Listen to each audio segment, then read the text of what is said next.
بسم اللہ الرحمن الرحیم۔ اصول الشاشی کا چوتھا باب ہے حقیقت مجاز، سبق نمبر 6 میں خوش آمدید۔ آج کے سبق کے اندر ہم یہ پڑھیں گے کہ مجاز حقیقت کا خلیفہ ہے، کس اعتبار سے خلیفہ ہے، اور اس میں امام صاحب کا اور صاحبین کا کیا اختلاف ہے۔ عبارت دیکھ لیں۔ ثم المجاز عند ابی حنیفہ خلف عن الحقیقت فی حق اللفظ وعندہما خلف عن الحقیقت فی حق الحکم حتی لو كانت الحقیقت ممکنۃ فی نفسها الا انہ امتنع العمل بها لمانع یصار الى المجاز والا صار الکلام لغوا وعندہ یصار الى المجاز وان لم تکن الحقیقت ممکنۃ فی نفسها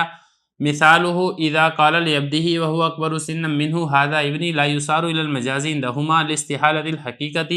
وعندہ یصار الى المجاز حتی یعتق العبد۔ ترجمہ دیکھ لیں۔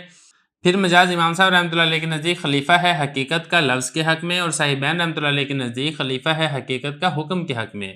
یہاں تک کہ اگر حقیقت ممکن ہوگی فی نفسی ہی، مگر یہ کہ عمل کرنا منع ہو جائے کسی معنی کی وجہ سے، تو پھیرا جائے گا مجاز کی طرف، وگرنہ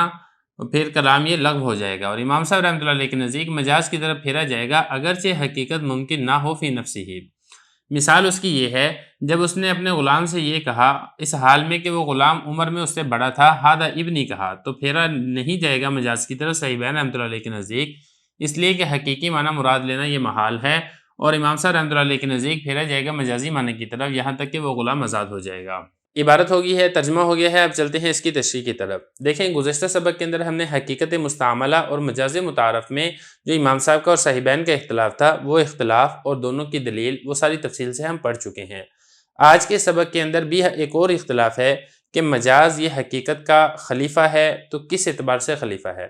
تو دیکھیں یہ جو آج کا سبق ہے، اس میں پہلے آپ اتفاقی صورت یہ سمجھ لیں کہ پہلے یہ سمجھ لیں کہ امام صاحب کا اور صاحبین کا اتفاق کس کس چیز کے اندر ہے۔ جب آپ اتفاقی مسئلے کو سمجھ لیں گے پھر اختلافی مسئلہ سمجھنا یہ آسان ہو جائے گا۔ دیکھیں اتفاق اس بارے میں ہے کہ مجاز حقیقت کا خلیفہ ہے، اس بارے میں امام صاحب کا اور صاحبین کا اتفاق ہے، نمبر 1۔ نمبر 2، اس بات میں بھی امام صاحب کا اور صاحبین کا اتفاق ہے کہ خلیفہ کے ثبوت کے لیے اصل اور حقیقت کا تصور ہونا یہ ضروری ہے، 2 ہو گئے۔ نمبر 3، اس بارے میں بھی اتفاق ہے امام صاحب کا اور صاحبین کا کہ حقیقت اور مجاز یہ لفظ کی صفات ہیں نہ کہ معنی کی صفات ہیں۔ یہ 3 اتفاق ہو گئے ہیں۔ اب آپ اختلافی مسئلہ سمجھیں کہ جو مجاز حقیقت کا نائب اور خلیفہ ہے، یہ خلیفہ کس اعتبار سے ہے، اس میں امام صاحب کا اور صاحبین کا اختلاف ہے۔ امام صاحب رحمۃ اللہ علیہ یہ فرماتے ہیں کہ مجاز حقیقت کا خلیفہ ہے بے اعتبار تکلم کے، یعنی حقیقت کا تکلم یہ اصل ہے اور مجاز کا تکلم یہ اس کا خلیفہ ہے۔ مطلب کہنے کا یہ ہے کہ اگر کلام قواعد عربیہ کے مطابق اور نحوی ترکیب کے مطابق صحیح ہے تو پھر مجاز اس کلام کا نائب اور خلیفہ بن سکتا ہے۔ اور صاحبین فرماتے ہیں کہ جو مجاز ہے وہ حقیقت کا خلیفہ لفظ کے اعتبار سے نہیں ہے بلکہ حکم کے اعتبار سے ہے، یعنی معنی کے اعتبار سے اگر حقیقی معنی اس کا تصور فی نفس ہی ممکن ہو، پھر کسی عارض کی وجہ سے مراد نہ لیا جا سکتا ہو، تو پھر جو مجازی معنی ہے وہ حقیقی معنی کا نائب اور خلیفہ بن سکتا ہے۔ اگر حقیقی معنی کا تصور فی نفس ہی ممکن ہی نہ ہو تو پھر مجازی معنی بھی حقیقی معنی کا نائب اور خلیفہ نہیں بن سکتا ہے۔ مثال سے بات یہ سمجھ میں آئے گی۔ دیکھیں ذرا، فرما رہے ہیں کہ مجاز امام صاحب رحمۃ اللہ علیہ کے نزدیک حقیقت کا خلیفہ ہے لفظ کے حق میں۔ مطلب کہنے کا یہ ہے کہ اگر لفظ عربی قواعد و اصول کے اعتبار سے درست ہے، نحوی ترکیب کے اعتبار سے درست ہے، لیکن اس کا معنی مراد لینا ممکن نہیں ہے، تو پھر جو مجازی معنی ہے وہ نائب ہو سکتا ہے حقیقت کا، پھر اس وقت مجازی معنی یہ مراد لیا جا سکتا ہے، اگرچہ فی نفس ہی جو حقیقی معنی ہے اپنے معنی کے اعتبار سے وہ ممکن ہی نہ ہو۔ اور صاحبین فرماتے ہیں کہ دیکھیں نائب ہے حقیقت کا حکم کے حق میں۔ مطلب کہنے کا یہ ہے کہ جو حقیقت ہے وہ فی نفس ہی ممکن ہونا یہ لازم اور ضروری ہے۔ حقیقت فی نفس ہی ممکن ہو، پھر کسی معنی کی وجہ سے اس پر عمل نہ کیا جا رہا ہو تو پھر مجازی معنی یہ مراد لے لیا جائے گا۔ بات سمجھ آئے گی مثال سے؟ مثال پہلے دیکھ لیں پھر انشاءاللہ کتاب کی عبارت حل کرتے ہیں۔ مثال اس کی یہ ہے کہ ایک شخص نے اپنے غلام کو کہا ہذا ابنی، اپنے غلام کو ایک شخص نے یہ والا جملہ کہا کہ یہ میرا بیٹا ہے، اور وہ جو غلام ہے وہ غلام عمر میں اپنے آقا سے زیادہ ہے۔ اب یہاں پہ دیکھیں، اب یہ جو ابن ہے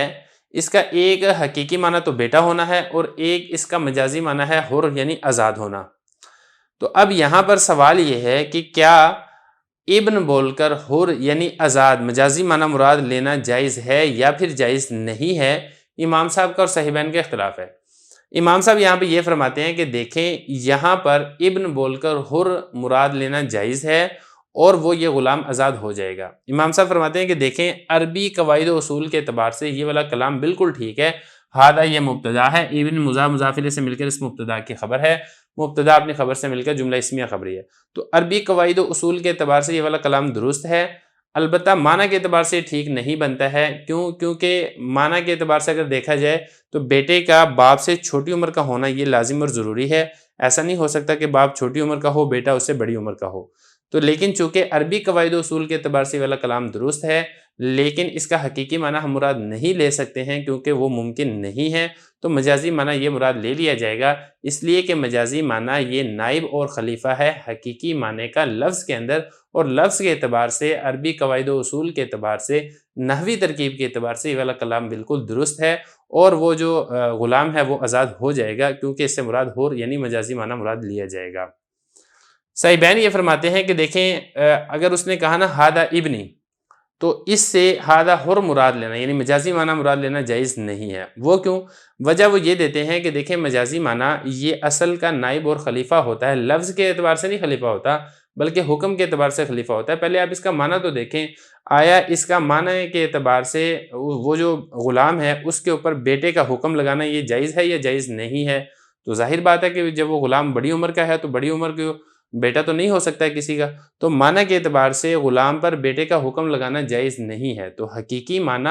یہ جائز اور ممکن نہیں ہے فی نفسی ہی، تو لہذا جب حقیقی معنی فی نفسی ممکن ہی نہیں ہے تو مجازی معنی تو حقیقی معنی کا نائب اور خلیفہ ہوتا ہے حقیقت حکم کے اندر معنی کے اندر، تو لہذا یہاں پر مجازی معنی مراد لینا بھی جائز نہیں ہوگا، اور ابن بول کر حر مراد لینا اور حر مراد لے کر اس کو آزاد کرنا یہ والا جائز نہیں ہوگا صحیحین رحمۃ اللہ علیہ کے نزدیک۔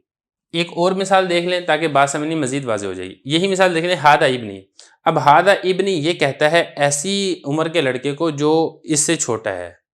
مثال کے طور پہ ایک شخص اپنے غلام کو کہتا ہے ہادہ ابنی، اور وہ غلام چھوٹی عمر کا ہے، اور عادتاً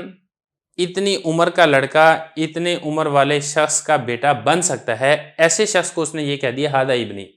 اب صحیحین فرماتے ہیں کہ دیکھیں معنی کے اعتبار سے اتنی عمر والے لڑکے پر چونکہ بیٹے ہونے کا حکم لگنا یہ ممکن ہے، لیکن یہاں پر عمل نہیں کیا جا رہا ہے کسی معنی کی وجہ سے، معنی ظاہر ہے کہ وہ کسی اور کا بیٹا ہے، وہ اس کا بیٹا تو نہیں ہے، اس کا تو غلام ہے، تو پھر اس صورت کے اندر مجازی معنی مراد لیا جائے گا، اور اس سے ہم مجازی معنی حر مراد لے کے اس بیٹے کو اس غلام کو آزاد سمجھیں گے۔ یہ تب ہے کہ جب اس بیٹے کا اتنی عمر والے شخص کے لیے فی نفسی ہی بیٹا ہونے کا امکان موجود ہو عمر کے اعتبار سے۔ صحیحین فرماتے ہیں کہ دیکھیں خلیفہ ہے حقیقت کا حکم کے حق میں، یہاں تک کہ اگر حقیقت فی نفسی ہی ممکن ہونی چاہیے، وہی مطلب مثال کہ ہادہ ابنی کے چھوٹے بچے کو اور فی نفسی ہی امکان موجود ہو کہ اتنی عمر کا لڑکا اتنی عمر والے شخص کا بیٹا بن سکتا ہے، مگر یہ کہ عمل کرنا ممتنع ہو جائے کسی معنی کی وجہ سے، ہاں بن تو سکتا ہے لیکن بنا نہیں ہے، کیوں؟ کیونکہ ظاہر بات ہے کہ ایک معنی موجود ہے، اس کا باپ جو ہے وہ مشہور و معروف ہے، کوئی اور شخص ہے اس کا باپ یہ اس کا آقا نہیں ہے، تو پھر اس وقت مجاز کی طرف پھیرا جائے گا، وگرنہ کلام لغو ہو جائے گا اور مجازی معنی مراد نہیں لیا جائے گا۔ امام صاحب فرماتے ہیں کہ دیکھیں مجاز کی طرف بہرحال پھیر دیا جائے گا، اگرچہ حقیقی معنی جو ہے فی نفسی ہی ممکن نہ ہو، فی نفسی ممکن ہو یعنی وہ غلام چھوٹا ہو تو تب بھی مجازی معنی مراد لے لیا جائے گا اور غلام آزاد ہو جائے گا، اور فی نفسی ہی ممکن نہ ہو یعنی وہ غلام بڑی عمر کا ہو تب بھی مراد لے لیا جائے گا اور یہ والا غلام آزاد ہو جائے گا۔ مثال اس کی یہ ہے کہ جب اس نے اپنے غلام سے یہ کہا اور وہ عمر میں اس سے بڑا تھا ہادہ ابنی، تو مجازی معنی کی طرف نہیں پھیرا جائے گا صحیحین رحمۃ اللہ علیہ کے نزدیک، کیوں؟ کیونکہ حقیقی معنی یہاں پر مراد لینا محال ہے، اور صحیحین اور امام صاحب فرماتے ہیں کہ مجازی معنی کی طرف پھیر دیا جائے گا اور یہ والا غلام آزاد ہو جائے گا۔